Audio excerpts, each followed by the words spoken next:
Hello বন্ধুরা, তোমরা যদি ইনস্টাগ্রাম লগ আউট করতে চাও তাহলে আজকের ভিডিওটা তোমাদের জন্য। তো ভিডিওটা প্রথম থেকে লাস্ট অবধি দেখতে থাকো আর সেখানে কি করে তোমরা ইনস্টাগ্রাম লগ আউট করতে পারো। তো আমাদের ইনস্টাগ্রাম লগ আউট করবো মাত্র 1 মিনিটের মধ্যে। তাহলে চলো বেশি কথা না বলে ভিডিওটা শুরু করা যাক। তোমাদের ইনস্টাগ্রাম লগ আউট করার জন্য সর্বপ্রথম আমাদের যে একটা অপশন ক্লিক করতে হবে, এই থ্রিডার অপশনে ক্লিক করতে হবে এবং নিচের দিকে আসতে হবে। আমরা যত ডিভাইসে তোমাদের মানে ইনস্টাগ্রাম লগ ইন থাকবে সবগুলো তোমরা লগ আউট করে ফেলতে হবে এই সেম প্রসেসে, ঠিক আছে?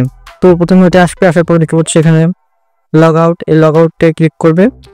লগ আউটে ক্লিক করার সঙ্গে সঙ্গে দেখতে পাচ্ছি এখানে সেভ, যদি চাও তোমরা ইনস্টাগ্রাম আইডিটা সেভ করে রাখতে পারো, যদি না চাও তাহলে নট নাও করে দিতে পারো, ঠিক আছে? তো আমি যেহেতু সেভ করে রাখতে চাই তো তার জন্য আমি সেভ করে রেখে দিই।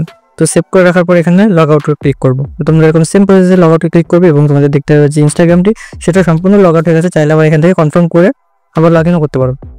তো বন্ধুরা অবশ্যই কমেন্ট করে জানাবে ভিডিওটা কেমন লাগলো। তো আজকের জন্য এই পর্যন্ত, ভালো থাকবে, সুস্থ থাকবে, tata, bye bye, Radhe Radhe.